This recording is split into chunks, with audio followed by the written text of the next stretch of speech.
Good morning. Today is July 15th, 2020 at 10 o'clock in the morning in the Senate chambers of the Kansas State House in Topeka, Kansas. I'm Joan Wagnon. I'm the president of the Kansas Oral History Association and a former legislator. We are a not-for-profit corporation created for the purpose of interviewing former legislators and other government officials. Transcripts and videotapes of the interviews will be accessible to researchers and educators interested in how public policy was shaped. These interviews are funded in part by a grant from Humanities Kansas and from private contributions. Audio and video equipment is being operated by David Heineman, also a former legislator and Speaker Pro Tem of the Kansas House. Today, we are going to interview former Senate President Steve Morris from Hugoton, Kansas. Welcome, Steve. Thank you, Joan. It's nice to be here. I'm real glad that you could make the trip all the way in from western Kansas to help us out. Let's start and talk a little bit about your committee assignments. Committees in the Senate meet all the time, and it seems like senators serve on 5, 6, 7 committees. When I started looking through that list in 93 through 96, you were vice chair of agriculture, but they also had you on Ways and Means and Energy and Natural Resources. In 97 through 2000, you'd moved up to chair the Agriculture Committee. You were still on Ways and Means and Energy and Natural Resources. 2001 to 2004, you had moved up to chair Ways and Means. That's pretty interesting progression through the committees. And you were still on agriculture. And in 2005, you ran for Senate president, and you were 8 years as president of this august body. That's correct. You covered it. Quite a career. Yeah. So we always start these interviews talking a little bit about your background. Are you a native Kansan? Yes, born in Garden City. Okay. And your occupation? Well, I'm actually retired from the Air Force, and I still do a little farming, but I've cut back a lot from what I used to do in farming, and of course I'm retired from the legislature too. Well, you were a fighter pilot in Vietnam, weren't you? I was a pilot. I actually flew reconnaissance and area refueling, not really fighters. Yeah. And was your family involved in politics at all? My mother, when I was growing up, was vice chair of the county party, and I remember going with her to a lot of events and sort of planted a seed. Was this Finney County or Stevens? Stevens County. Stevens, okay. Because you've been in Hugoton a long time. Yes. And you were also in the school board? Spent 16 years on our local school board prior to being elected to the Kansas Senate. Did that whet your appetite to run? It did. And did you have a mentor in politics? When Bob Dole first ran for Congress, I was in the 8th grade, and he was in and out of our farm home a couple of times, and that really was impressive to me to get to see him in that venue. And then later, when I was in college, in fact, when I was a senior in college, I was walking out of the student union at Kansas State and ran into a fellow by the name of Odd Williams. Odd's father started the Williams Fund at KU, and I'd known him all my life, but he was a campaign chair for Nelson Rockefeller, who was running for president that year. Yeah, I remember that race. And they invited me to go have lunch with them, which I did, and it was pretty heady for somebody in college to have that opportunity. Yeah. Anyway, we got to talking politics, and he asked about my background and suggested maybe that I think about politics at some point. And so that planted another seed. You're good at letting seeds grow. Right. You did a lot in local politics, and if my memory is correct, you chaired Nancy Kassebaum's Senate race in '84, at least in Stevens County. Yes. And you did something for Bush for president in '88. Yes, just at county level. It still counts. Yes. So when you decided that you were going to leave the school board and run for the state senate, What was the impetus? Because if my memory is correct, Leroy Hayden, Democrat, had been in that seat for a long time. He was actually in for 16 years. Yeah. And he and I visited over time. And 4 years prior to running, he said if I did not run against him, he wouldn't run next time. Well, you know how that goes. But anyway, I'd thought about it for years and wanted to wait till our family was a little older. And when I ran, our youngest daughter still had 2 years left in high school, but the other two had already gone to college, so I thought it was the right time. And you ran against Leroy? Yes. And I was looking at the vote totals, and in 1992, you defeated an incumbent 15,178 to 7,456. That's pretty decisive. Yeah, it was, but we worked really hard for a solid year on that campaign. I'm sure you did. And Leroy was, we weren't adversaries. It was a nice race. It was positive. And good. And I'm glad you won. We're going to turn now to talking about your time in the legislature, which is really what the interview is about. There were a whole lot of issues that came to bear in 20 legislative sessions. I brought a big, thick file of all the legislative reports from those years. And I don't think we need to talk about each year and each issue, but I would like to ask you to reflect on some of the highlights. One of the things that, and I want to know what your involvement was. I want to know how the issues emerged, how the governor acted, just, kind of the inside skinny on all of this. So talk to me about gaming. Well, gaming was an interesting issue. For a long time prior to, I think, 2006, I didn't think expanded gaming in Kansas was a very good idea, so I resisted that. Yeah.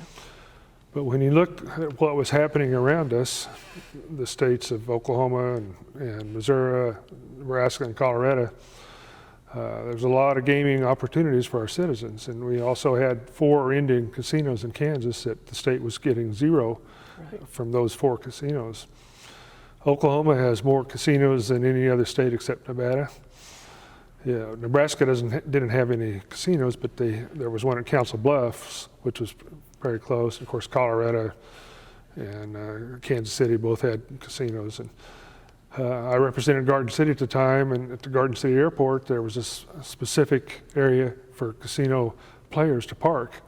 So that says a lot. A lot of charters were going out of state. And finally, we just decided that even though a lot of people were not too thrilled with expanded gaming in Kansas, it was incumbent upon us to try to get some of those dollars that were going out of state.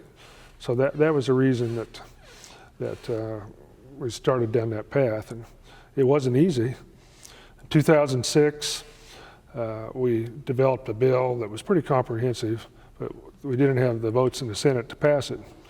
The next year, 2007, the House actually passed the same bill that we developed the previous year, which shocked us all that the House passed it. And it came over to us, and I held on to it for a few days because I knew what would happen as soon as I let the bill out, that someone would make a motion to concur, and when you didn't have enough votes to pass a concur, it would kill the bill. Yeah. So finally, a few days later, I let the bill out, and sure enough, immediately there was a motion to concur. Well, we'd actually thought maybe if we could get it in conference, we might be able to talk some people into voting for it over the break between the end of the regular session and then the wrap-up session. But the people that were fighting against it didn't want that to happen. So we ended up with a 12-hour filibuster. Oh my. Which is the only time I remember that kind of a filibuster. It was a true filibuster. And it was interesting to have to preside under a filibuster. You were stuck up there in that chair. Yes.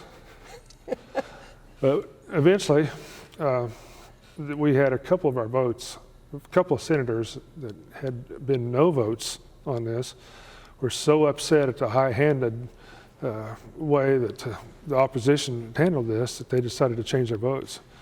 Well, we didn't tell anybody, and finally after 12 hours we decided to go ahead and bring everything to vote. And needless to say, it was a shock, but we had 21 votes for that. And Who was your majority leader in that? Derek Schmidt and John Brattle was the president, vice president. Vice president, Yeah. yes. So you had a leadership team that helped you. Yes. And the governor was not opposed or was opposed? No, it was Governor Sebelius, and she was supportive of it. And we decided to try to limit the gaming in Kansas to 4 zones, one of those being in the Wichita area, Dodge City, Wyandotte County, and then southeast Kansas. The first 3 were built within 2 or 3 years, and then the one in southeast Kansas just came online a year or 2 ago. And it was been pretty good for the state coffers. I think a couple $100 million a year. Who knows what will happen this year, but it was. And the whole idea was to try to capture some of those dollars that were leaving the state. Did you suffer any political repercussions because of your advocacy for this? Because this is a reversal of prior positions. Yes. Well, some of my friends weren't too happy.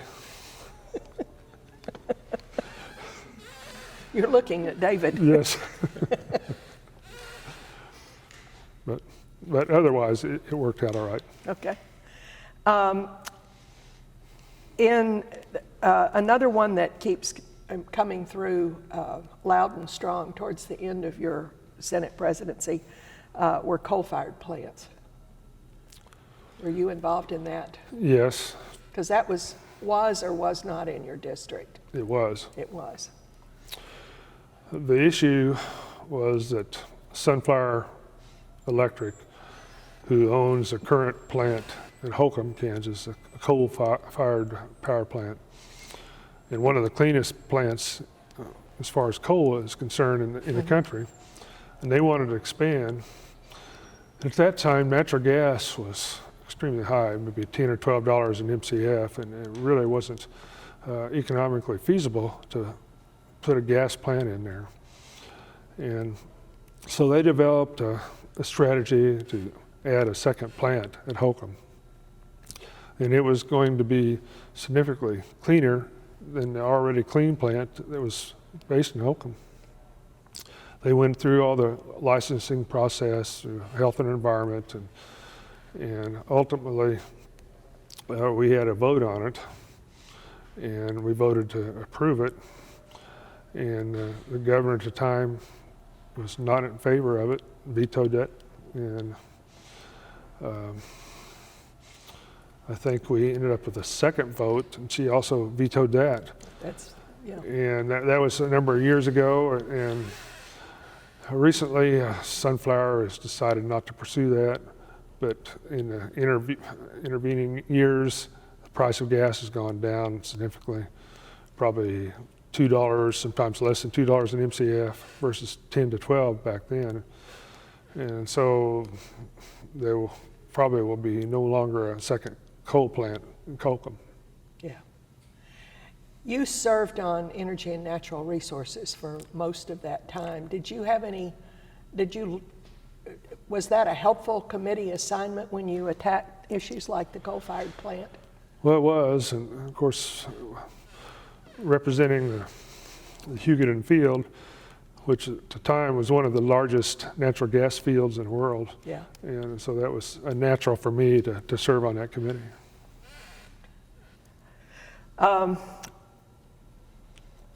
In the special session of 2005, what was that about? It's about education. The Supreme Court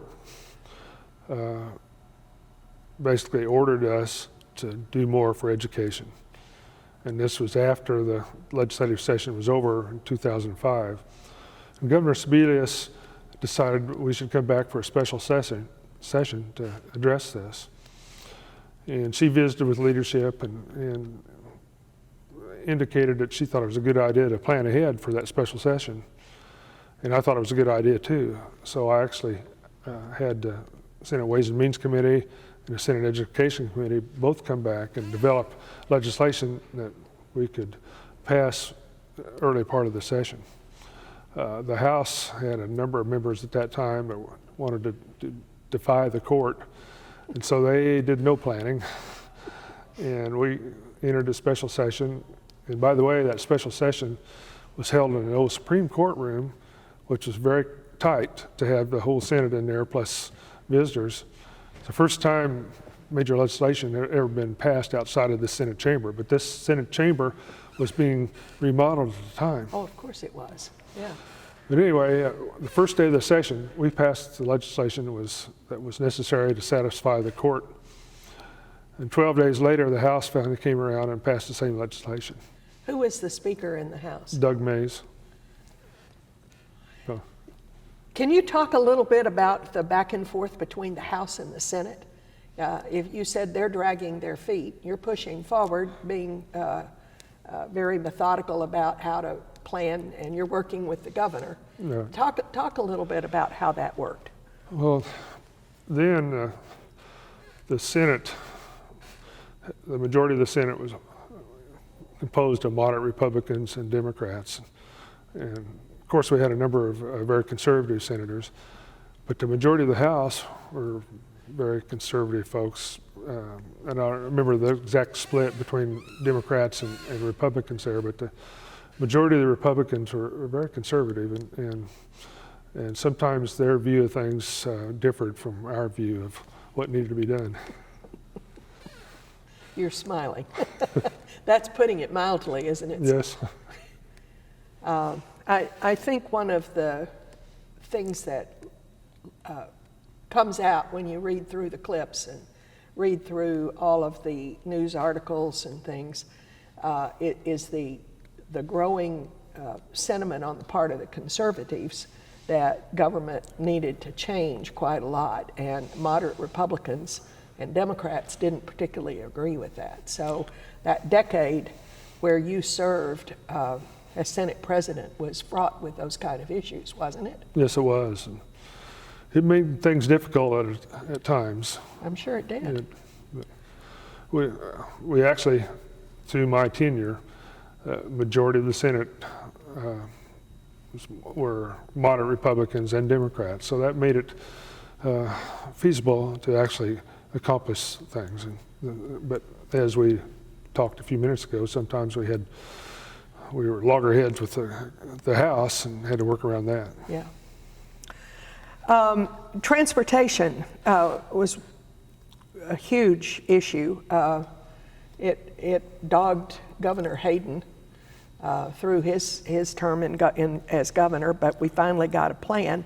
And then something happened in 2010 on transportation. Would you talk about that, what it looked like, who was for it, who was against it? How did it pass? 2010, we were the only state in the union that passed a comprehensive transportation plan. The only state? Only state. Oh my. Of course, we were in the middle of the recession, and it was very hard to do that. And we did that in spite of the Kansas Chamber's opposition. They said they would support a transportation plan, but they didn't want to have to pay for it. And so we proceeded and passed the 10-year transportation plan. However, when the next governor, Governor Brownback, was elected in 2010, and we'll probably talk about this in a few minutes, but yeah, his tax experiment, he ended up taking probably close to $2 billion out of that transportation plan to help fill the deficit caused by his tax plan. And because of that, a number of projects that were scheduled to be done during that transportation plan were not accomplished. Now, was Robin Jennison Speaker at this time? No. He was Speaker before that. I don't remember the exact time. I interviewed him, and he had a really interesting story about he decided, I guess Graves was governor. Yes. And and Graves was proposing transportation plan. The 99 plan. Yeah, and Robin took Graves' numbers and put them in the House bill and passed it. And of course, it wouldn't work. And so the Senate had to fix that. You were not involved in any of that, were you? Well, through Ways and Means and, Yeah. and on the periphery. Okay. But the 2010 transportation plan was a big deal until Yes. Brownback raided It the was. coffers. Okay. And one of the things that often happens when you're in leadership is that you're putting out fires. And I bet you put out a lot of them. But can you think of something that you did that allowed you to put something forward? I think the K-State, Wichita State engineering plan might be a good example of that. It is a good example. Talk about that, please. And as you mentioned, the majority of the legislation, the majority of the legislators' time is spent trying to put out fires that are burning at the time, and there's not a lot of time or resources left to do much forward thinking. In 2007, maybe, I became aware of the engineering shortage in Kansas. And at that time, the major engineering firms in Johnson County and Wichita were a couple of thousand engineers short. And Stuart Bell, who was the dean of the KU School of Engineering at the time, was visiting with me. By the way, he's now the president of Alabama University. Oh, really? Anyway, he mentioned to me that he had one of his current graduates, a female graduate, that started out at $100,000 straight out of school, which I was pretty impressed with. Yeah. And we talked about how we should try to address the problem. And I decided to try to invite him and John English, the dean at Kansas State University, and a lady, and I don't remember her name, from Wichita State's engineering school. And we met several times and ultimately developed a plan to try to address this. And Kansas was losing a lot of their engineers. Firms were hiring engineers from other parts of the country, East Coast and West Coast. And those folks, once they got settled, a lot of times they didn't have a lot of loyalty to Kansas, so they'd leave, and so you'd have to get somebody else to retrain them. And so we thought it was best if we could try to keep and train our own engineers. And we felt like K through 12 schools needed to do a better job of promoting engineering. So that was part of the project, and trying to get counselors to be up to speed on what's involved in engineering curriculum. And this comprehensive plan took a couple of years, and this was during the recession, so we didn't really have money to do anything until, I think it was 2011. And Governor Brownback wasn't very thrilled with me, so I asked Senator McGinn to take the lead on this, to get it through Ways and Means, which she did, and she did a good job doing that. But we passed a 10-year, $10 million a year program that was meant to do some capital projects for all three universities, and then basically undergo the whole engineering atmosphere in Kansas. And the ultimate goal was to provide 65% more engineers in this state by the time the 10 years were over. And I think we've already reached that goal. That is impressive. That is impressive. We've done a lot of interviews going all the way back to the 1960s. And it seemed like that kind of forward-thinking, solving problems was something that everybody did. I think they're wanting you to read that note. And so as the conflict grew between parties and intra-parties, there was less time to do that kind of thing, it seemed like. And so that example stands out, I believe, as a real good example of leadership. Do you have something further you want to say or want to talk about? Okay. Oh. You worked with Graves. Yes. you worked with Kathleen Sebelius, and you worked with Mark Parkinson. And And Joan then- Finney. And Joan Finney, yes. Yes. She, in 93 Yes. when you came in. Is there anything about their leadership styles and their interaction, and I'm leaving Sam Brownback out of that because we're going to talk about him next. Is there anything in their leadership styles in the governor's office that strikes you as something that we ought to remember and highlight? Part of this interview might be used as a training film, talking about what constitutes good government. So, any remarks on those styles? I felt like all those governors that you mentioned were nice to work with, and they worked with both sides of the aisle. You know, I didn't ever perceive them as being overly partisan. Okay. Which was very good to foster the legislative process. Kathleen Sebelius was probably more proactive than the other three. Yeah. Governor Graves did a very nice job, but I didn't really perceive a lot of controversy during his time. And Mark Parkinson, I was really disappointed that he was only governor for 2 years, because I felt like he was an excellent governor. So was I. And of course, Governor Finney just served one term, and I was just getting started in the Senate when she was governor. And I might mention also that our current governor, Laura Kelly, and I served several years together in the Senate. That's right, you did. And I was very pleased with her election, and I thought she was a very intelligent, astute legislator, and she's doing the same thing as governor. Good, good. So let's talk about Brownback. Okay. Because he came in 2010, and his first term, according to the news articles that I've been reading and some of my own observations, he was dealing with a budget that had been left for him by Mark Parkinson. It was 2012 when he first really got a chance to put his imprimatur on that legislative session. And his tax plan, which redistributed all the taxes, has had profound impact in Kansas. Do you want to talk a little bit about that and what it was like?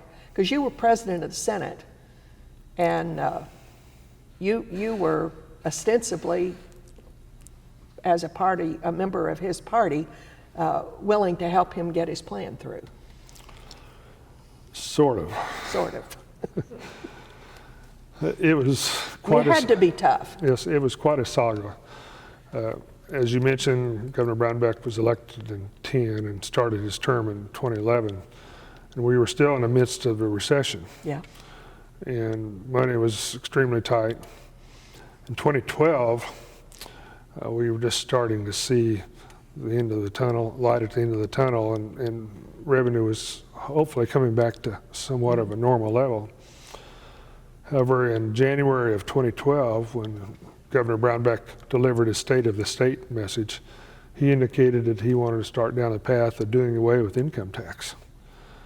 And we thought, we can't do that. We're just now coming out of a recession. And he wanted to be like Texas. You know, Texas doesn't have an income tax, but they have tourists and they have all kinds of other things in their economy that we don't have, and they can get by without an income tax. But he wanted to go down that path. So the proposal he delivered to the State of the State, the House Tax Committee actually took that up and pretty well covered everything he wanted to do in their tax bill.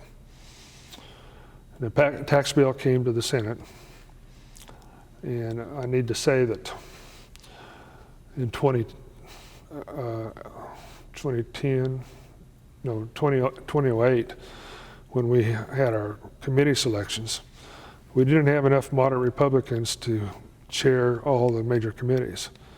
And since we were in a recession, we felt like if we put some of the older conservatives on the tax committee, surely nothing bad could happen. That was a big mistake. So In 2012, when the House passed that tax bill to us, we sent it to the Senate Tax Committee. And as you can imagine, they pretty much copied what the House did. Senator Donovan was chairing the House That's the correct. Senate Tax Committee, Yes. having chaired the House Tax Committee in the past. Yes. So that bill came to the Senate floor, very draconian, and we actually, there was a couple of amendments that were put on after the bill came to the floor. One was to restore the exemption for charitable deductions, and another for mortgage interest deductions, which made the fiscal note much worse than what it already was. But we defeated the bill on the Senate floor. And almost immediately after that, my assistant came and got me. I was presiding and said that the governor has to talk to you. So I stepped down, and the vice president took over. Went to my office and started talking to Governor Brownback, and he immediately started pleading with me, and pleaded and pleaded and pleaded for us to reconsider our actions. He said, I know that it would probably bankrupt the state. It's terrible public policy, and it will never become law, but it was close to the end of the session, and that was the only tax bill that could go to conference. So he just wanted that bill, if we could reconsider and go to conference, then we could come up with something better. Well, working with other governors, I'd always assume that their word was good, and I get naive enough to think that his word was good. And he assured us it wasn't going to become law. So I visited with the senators and asked them to reconsider, and they did. So we passed it with the understanding that it would just go into conference and nothing bad was going to happen. It did go to conference, and my leadership team, Senator Rattle and Senator Imler and I, developed an alternative tax plan, and it was fairly modest, but something we felt like we could live with. But the speaker and the governor refused to even look at it in conference. I can't remember who the speaker was. Mike O'Neill. Oh, that's right. Okay. And so they did go to conference with it and developed a bill that was almost as bad as the first bill. So when the day that we were going to do a debate on the conference committee, the Senate floor, the governor went to the House Republican caucus and asked them to concur on what we'd passed, and he said it would never become law. And they did that in a hurry, and while we were debating this conference committee on the Senate floor, the House went in session and hurried up and voted to concur with the House bill that we passed. And ultimately, Brownback signed the bill and turned Kansas finance into total chaos. And I think most people are familiar with what happened after that, but it was. Just for the purpose of the record, that tax bill was a major overhaul of the personal income tax, among other things. And it exempted subchapter S and LLCs from taxation. That's correct. Which was flying under the guise of this is for small business. But the truth is that it helped a lot more than small business. Is that correct? Yes, and then after that, a number of businesses that were set up differently ended up all of a sudden becoming LLCs. And the fiscal note at the time, I don't remember what it was, but it ended up being several times higher than what they estimated it to be. And we're still, to this day, in 2020, yeah. that we're still seeing the effects of that tax reduction. And that's a trick that sometimes happens on the legislative floor, that if you put something in conference, you can always concur with the original bill. Is that correct? Yes. And when the House voted to concur on that, if we had been successful in closing debate on the conference committee and voted it down, then it would have killed everything. Killed everything. And yeah. so that was why they were in such a hurry to concur before we could actually do that. Do you think that was Mike O'Neill's strategy, or do you think that came out of the governor's office, or do you know? I'm speculating that it was both. Yeah. So that was the 2012 session. Yes. How did you feel? Terrible. I bet. I felt like, I felt betrayed, and Sure. I felt bad that I'd asked the senators to reconsider that bill, trusting the governor. Tim Carpenter wrote a very nice article in the Topeka Capital Journal about that whole saga, which I think vindicated you quite a bit, but it was undoubtedly difficult. It was. So here we are in late May in 2012 with this tax bill going into law, and you had to decide if you were going to run again for the legislature. You've served 8 years as Senate President. Don't Senate Presidents usually step down after 2 terms? Not necessarily. Well, historically, I don't know that anyone's ever served more than 8 years, but there's no rule or no real tradition there. Just some have just served 1 term. Dave Kerr just served 1 term. Mm-hmm. Dick Bond served 1 term, and Bud Burke actually served 2 terms. Mm-hmm. And going back, I don't remember, how Ross Doyen, I think maybe served 2 terms. I think so. So I didn't think that was necessarily an impediment, so I decided to run again. Talk to me about that election of 2012. That had to have been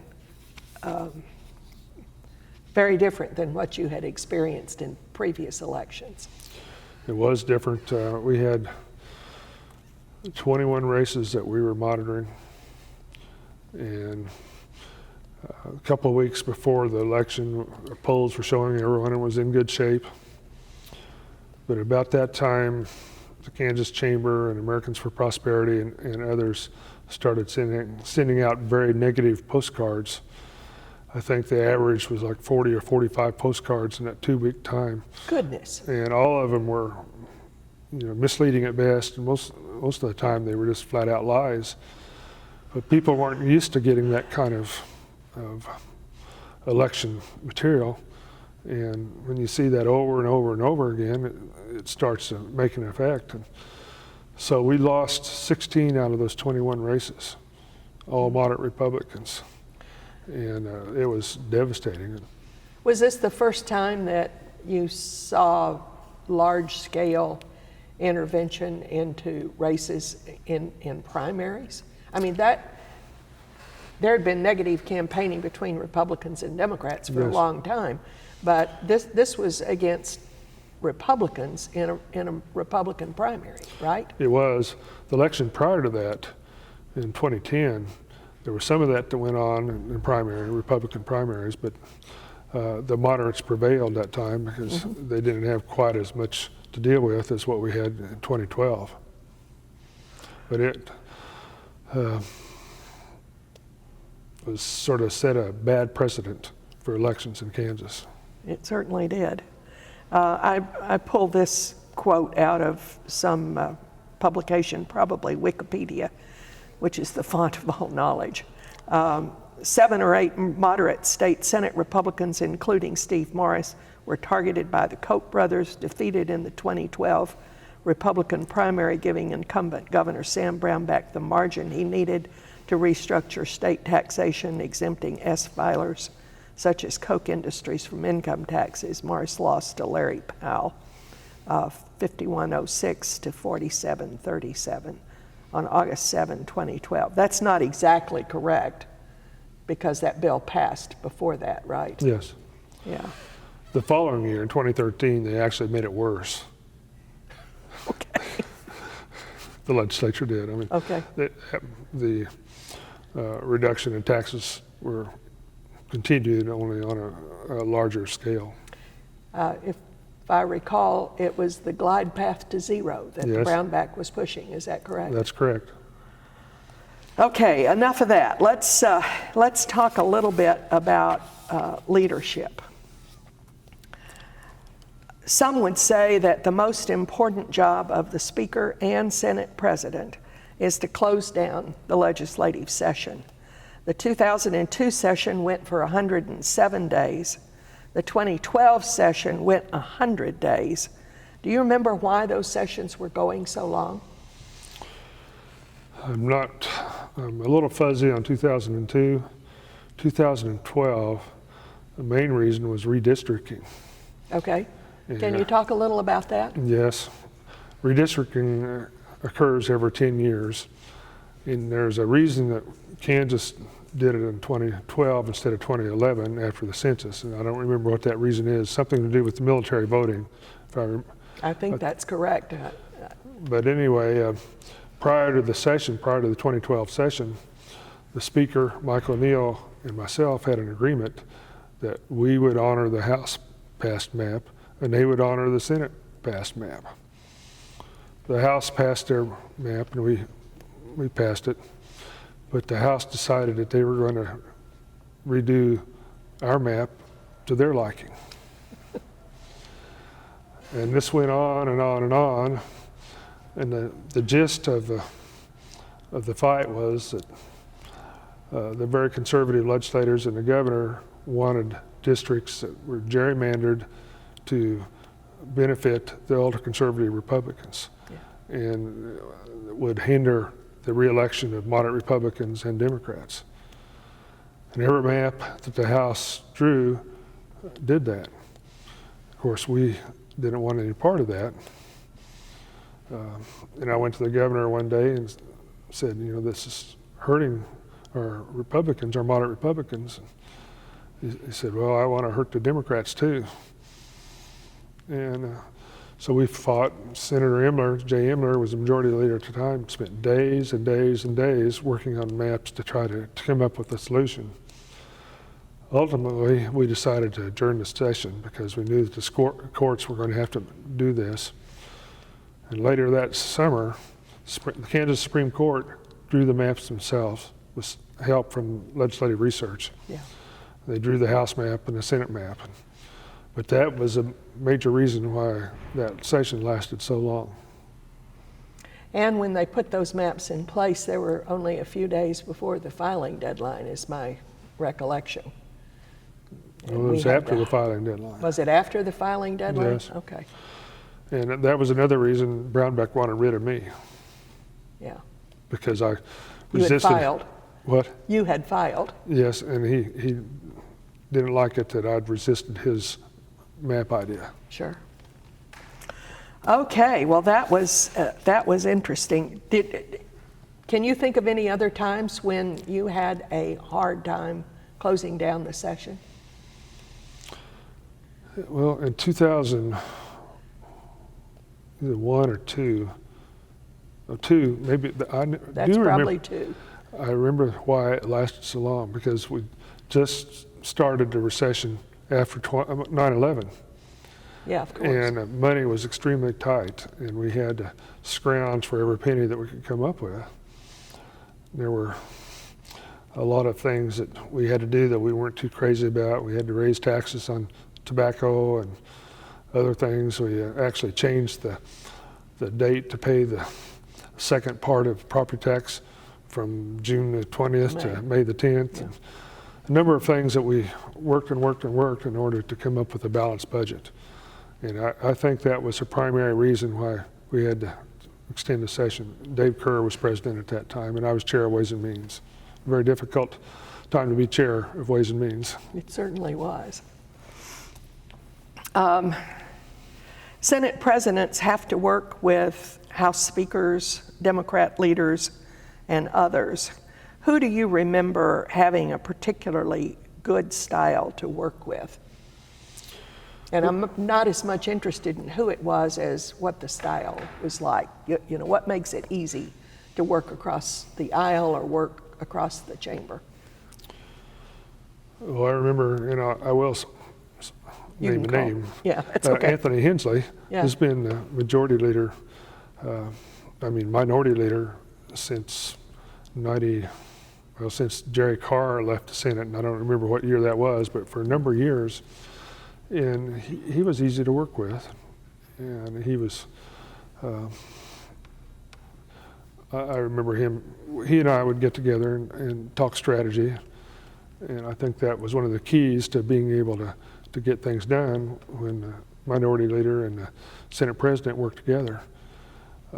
As far as House speakers, it was usually a little more difficult to work with them because all the House speakers that were there when I was Senate president were they were much more conservative than what I was. And so we didn't always agree on everything, and it made it difficult to try to end a session sometimes and to get things done, but ultimately we did get things finished. That's a good point. Would you agree that, or not, in the 20 years you were in the state Senate, that the tone and culture of the legislature changed significantly? It did. When I was elected in '92, we actually had 21 new senators out of 40. Yeah. And over time, my last year in the Senate, there were just 2 of us left out of that 21, Senator Hensley and myself. And so that led, obviously, a large turnover. But during that time, partisanship became much more prevalent. We talked earlier about the elections, they became a lot more negative advertising.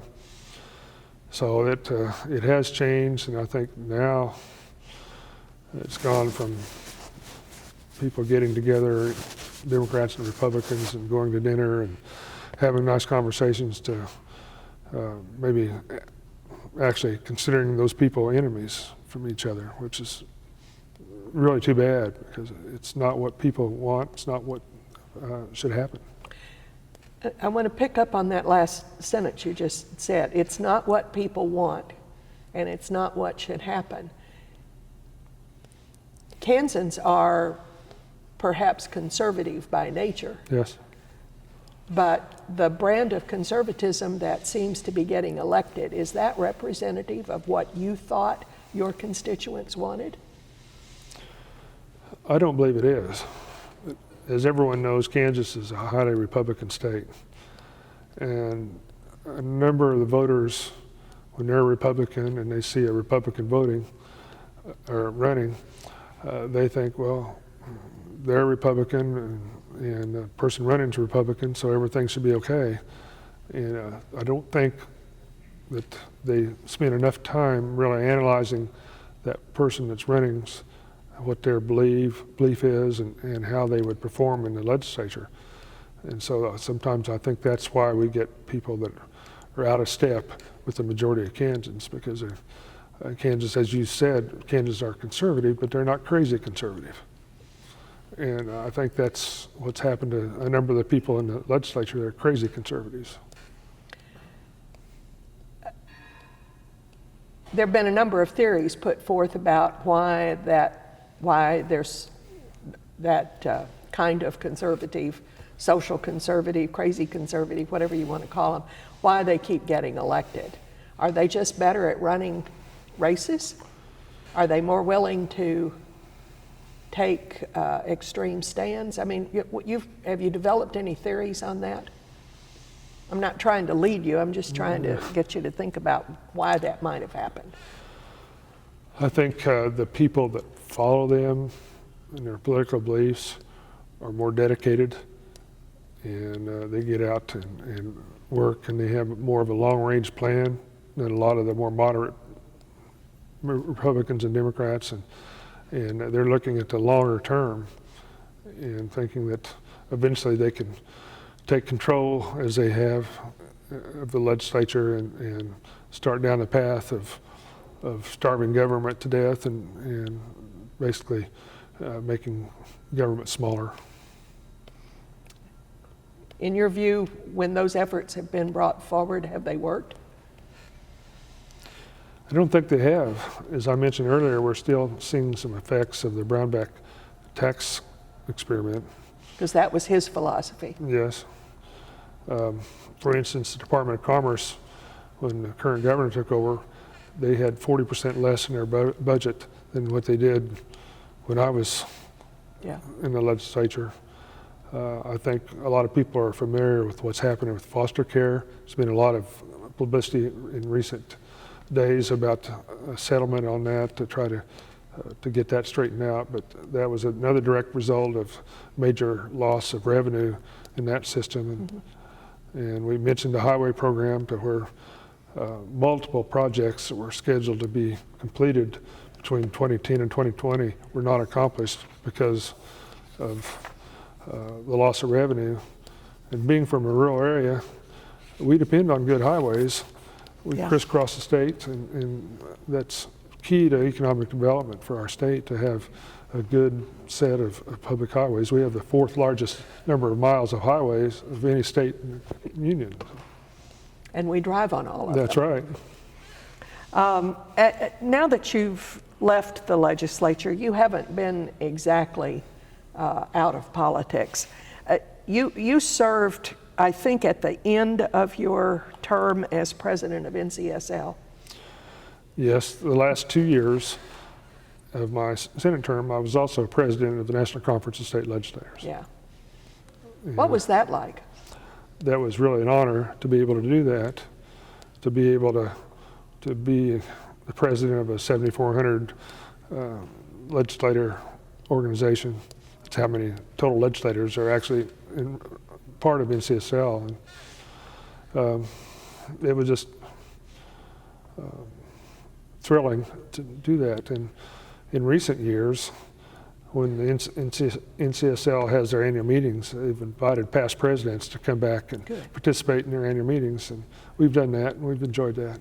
I bet so. Because that organization continues to be very well respected and offers good help and support to legislatures all over the country. The last year, I was actually president of the NCSL Foundation at the same time I was president of the organization. Good. And didn't Governor Kelly ask you to co-chair her tax reform commission? Yes. It started last year, 2019. We started meeting in September, and Janice Lee, a former senator from Smith County, she and I are co-chairs, and the council's made up of 19 members from across the state with different backgrounds, and it's sort of a wide cross-section of people, which is good. And we met several times last fall and delivered a preliminary report to the governor for her use to present to the legislature. And we actually, our last meeting was in February to sort of see where we were with this project. And as everyone knows, the pandemic has interfered with a lot of things, including that. Yeah. But yesterday we actually had a planning meeting with Janice and myself and the Secretary of Revenue and a couple others to try to determine where we go from here. So we're probably going to have a Zoom meeting in August, and we'll see how that goes. But we're still planning on trying to do a final report by the end of December of this year.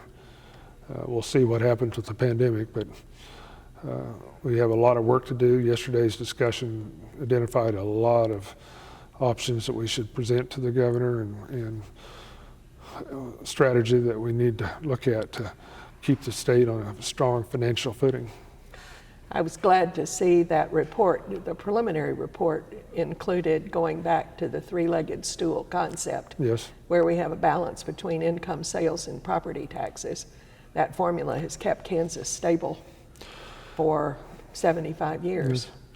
A couple other things in that report were significant. There's been a lot of discussion over the years about food sales tax in Kansas. And we have a high sales tax rate, but to take food off of the sales tax plan would be a terrific hit to the general fund, and we felt like that can't happen. But what we recommended was a food sales tax rebate.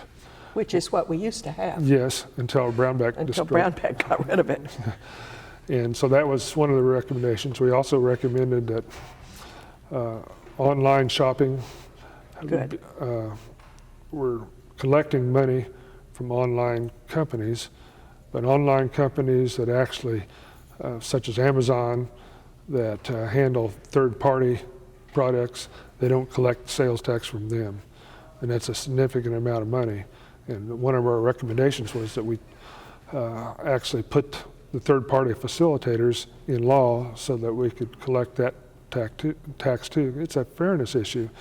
We're looking at our Main Street Kansas businesses, and they have to compete against people that don't have to charge sales tax, and it's certainly a fairness issue. So that was another recommendation. And taxing digital goods. Yes. I'll take my advocacy hat off in just a second, but I couldn't resist throwing that in. Right. I know that Massachusetts passed that a year ago. They estimated a fiscal note of about 45 million, and they ended up with 4 times that much before this pandemic even started. The country's buying patterns constantly change, and if you don't adjust your tax code to make sure you haven't de facto let something go without taxation when other things are. Well, people, they have cable TV, and you pay taxes on the cable TV. Yeah. Yeah. And so it's... Anyway, we could have that conversation another time. Yes. I need to wind this I need to wind this interview up. As you look back at your time in the legislature, what are you most proud of? Well, we mentioned the engineering project. I'm certainly proud of that. And I feel good about being able to work on both sides of the aisle and not being partisan. We did the transportation plan in 2020, and we actually passed a sales tax increase in 2020 that was supposed to be there for only 3 years because of the recession, and that was hard to do back then, but I was proud of that. And then the governor decided he wanted to keep that, and ultimately asked the legislature to add another cent to the sales tax, which made our sales tax one of the highest in the nation. It's a problem today. It is a problem. But well, and I'm proud of the friends that I had in the legislature and legislative research. Worked very closely with them, obviously, and their revisors and all the people in this building. And I should also mention that we did the restoration of the Capitol building under my team. Most of it happened while I was Senate President. And I feel really proud of that. I probably should quit talking about Governor Brownback, but when he came in, we had one wing left to do, and he wanted to board it up and not do it. So we had to fix that, and then he didn't want to do anything for the dome, and we had to drag him kicking and screaming to get the dome finished. I interviewed Dick, who I guess was president just before you. Dick Bond? Yeah, Dick Bond. Yeah, it was actually started under him. Yeah, about why they did what with the Capitol. And his comment was, I told people when I left, if you leave things unfinished, they'll have to finish them. So that was his strategy to keep them from boarding it up or stopping. When you look at the brown dome, it sure looks a lot better than that green dome to me. It does. It's beautiful. And you did that. Yes. So you can walk through this building and have it with a sense of pride. Is that what you're telling me? Absolutely. And a sense of accomplishment. Yes. And J.E. Dunn, the contractor, did a fabulous job with this. They did. I think this chamber is a testament to why that work was important. Yes. And I had trouble with the speaker during some of those times. They didn't want to go along with some of this, so I had to assert myself to make sure we got it done. Well, thank you. You're welcome. For what you've done in this chamber, for what you've done for 20 years for the state of Kansas, and basically all your life. Yeah. And I'm glad you're not finished yet. Thank you. Thank you, Steve. It's been a pleasure. Thank you, Joan.